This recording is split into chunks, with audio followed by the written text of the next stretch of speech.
Selamat berjumpa kembali dengan kami. Nama saya Sam dari Gelora Firman. Kita sekarang ini telah tiba pada penutupan seri pembahasan pengetahuan tentang akhir zaman. Namun, Anda tidak perlu berkecil hati oleh karena kita akan memasuki seri pembahasan yang baru, tidak kalah menarik dan tidak kalah pentingnya. Kalau seri pembahasan pengetahuan tentang akhir zaman ini diterjemahkan dari End Time Insights karya Steve Wohlberg, maka seri yang segera akan kita mulaikan akan diambil dan diterjemahkan dari Total Onslaught karya Walter Veith. Kita akan break selama 4 hari, lalu kita akan sambung lagi pada pekan mendatang. Malam ini kita akan tutup dengan pembahasan yang berjudul 5 bodoh, 5 bijaksana. Mari kita buka Matius 25 ayat 1-13.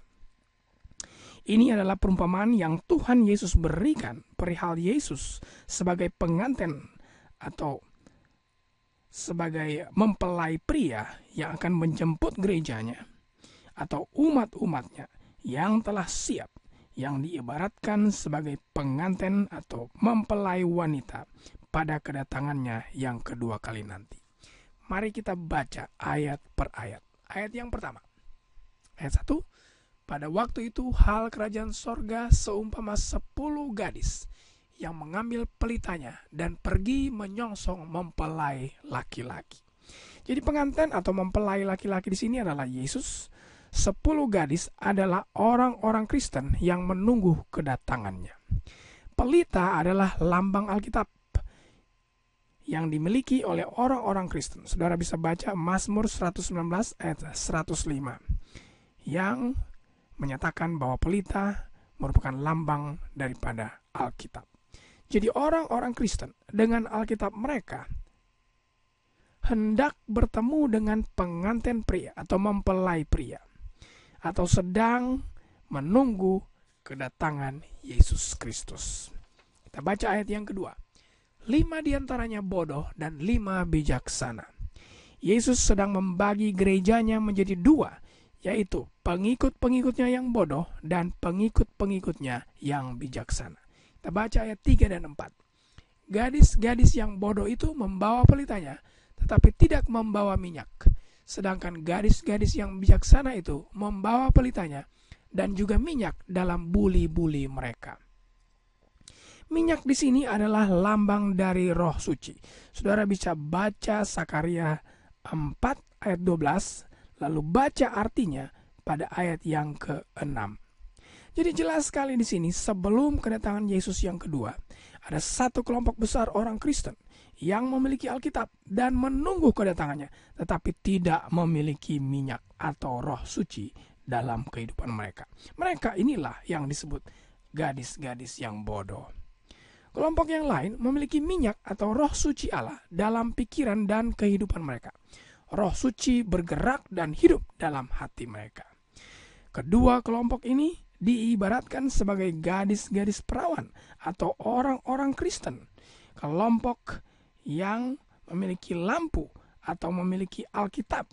Kedua kelompok ini menunggu kedatangan Yesus, tapi tidak semuanya siap. Artinya, bila mana tidak ada Roh Suci dalam kehidupan kita, kita semua digolongkan sebagai gadis-gadis yang bodoh. Profesi tidak cukup. Kita harus hidupkan yang kita katakan. Kita harus sungguh-sungguh mau hidup dengan Yesus. Jangan hanya sekedar mengatakan iya. Baca ayat yang kelima. Tetapi karena mempelai itu lama tidak datang-datang juga, mengantuklah mereka. Semua lalu tertidur. Kita semua persis seperti yang Yesus katakan. Mengantuk lalu tertidur. Yesus tidak datang-datang sejak 2000 tahun yang lalu. Lalu kita pun tertidur. Itulah keadaan gereja pada saat ini. Kita semua tertidur. Kita semua sibuk dengan pekerjaan kita. Tidak sadar akan kedekatan kedatangan Yesus yang kedua kali. Ayat yang ke-6. Waktu tengah malam terdengarlah suara orang berseru, mempelai datang, songsonglah dia. Tengah malam di sini adalah istilah yang berarti kita tidak mengharapkan sesuatu akan terjadi. Kita tidak mengharapkan ketukan di pintu rumah kita. Namun pada saat itulah terdengar teriakan, mempelai datang, songsonglah dia. Jelas ini bukanlah kedatangan Yesus. Ini adalah suatu peristiwa yang akan datang pada suatu saat yang tidak terduga, yang akan membangunkan semua gadis atau menyadarkan semua orang Kristen. Kapan itu saya tidak tahu, tapi saya mau bersedia untuk peristiwa itu. Ayat yang ke-7. Gadis-gadis itu pun bangun semuanya, lalu membereskan pelita mereka. Kalau krisis atau masa kesesakan besar akan datang besok hari, apa kira-kira akan dicari oleh orang Kristen pertama kali? Pasti Alkitablah yang akan dicari mereka. Persis seperti yang Yesus katakan, pada saat teriakan terdengar, gadis-gadis ini mengambil lampunya. Semua ingin mencari hubungan dengan Allah melalui firman-Nya atau melalui Alkitab. Ayat yang ke-8. Gadis-gadis yang bodoh berkata kepada gadis-gadis yang bijaksana, berikanlah kami sedikit dari minyakmu itu, sebab pelita kami hampir padam. Jelas Yesus katakan banyak orang ketika masa kesesakan besar itu tiba akan sadar bahwa lampu mereka, Alkitab, tidak berfungsi untuk menghubungkan mereka dengan Yesus Kristus di tengah masa kesesakan besar tersebut.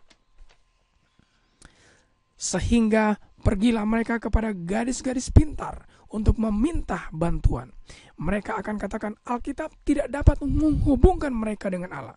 Coba tolong terangkan padaku, oleh sebab mereka melihat gadis-gadis pintar ini bisa berhubungan dengan Allah. Ayat 9. Tapi jawab gadis-gadis yang bijaksana itu, tidak, nanti tidak cukup untuk kami dan untuk kamu.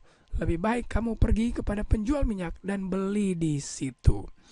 Gadis-gadis pintar akan menolak dan menyuruh mereka pergi mengambil dari tempat lain.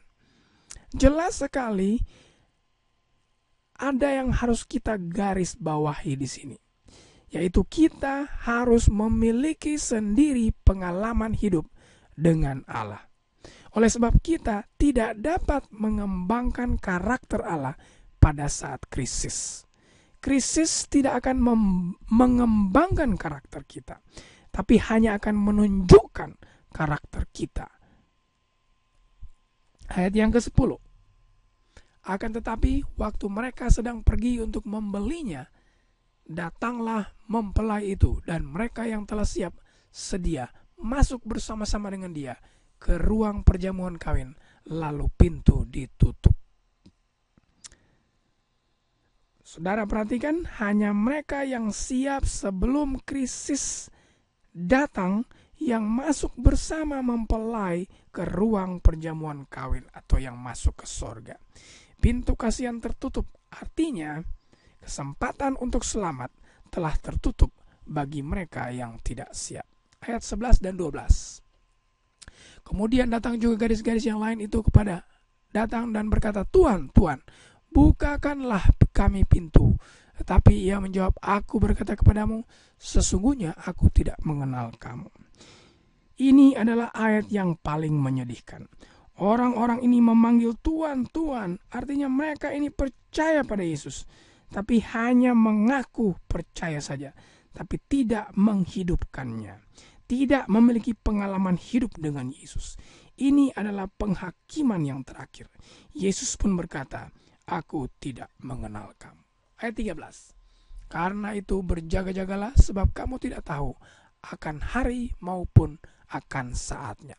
Yesus menutup perumpamaan ini dengan satu pekabaran fundamental, yaitu berjaga-jagalah karena kita tidak tahu kapan pintu kasihan akan tertutup bagi kita. Apa pelajaran yang bisa kita ambil dari perumpamaan ini? Yang pertama, dialah mempelai laki-laki itu dan dia akan datang segera. Kedua, kita harus memiliki minyak, yaitu Roh Suci dalam kehidupan kita. Yang ketiga, mengaku orang Kristen dan membawa Alkitab kemana-mana tidak cukup. Kita harus memiliki sesuatu yang lebih mendalam. Yang keempat, saat masa kesesakan besar itu tiba, hanya mereka yang memiliki pengalaman berjalan dengan Allah yang bisa selamat. Yang tidak memilikinya saat itu sudah terlambat.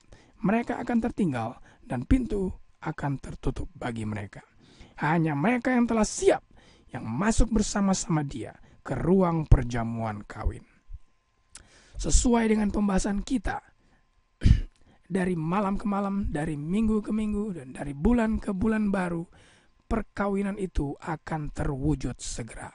Mempelai laki-laki, yaitu Yesus Kristus, sendiri akan turun menjemput mempelai perempuan, yaitu umat-umatnya yang siap sedia bagi kedatangannya.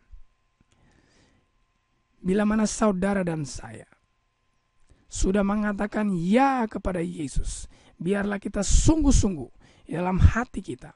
Bila mana kita sungguh-sungguh, maka Allah akan memberikan minyak emasnya, yaitu Roh Suci, sehingga kita bisa menjadi seperti 5 gadis bijaksana yang telah siap bagi kedatangannya yang kedua. Teruslah bersama dengan kami membahas pelajaran-pelajaran penting dalam Alkitab, agar iman saudara dan saya tetap teguh hingga akhir. Nantikan seri pembahasan Total Onslaught atau serangan total yang akan dimulaikan pada pekan yang akan datang. Sampai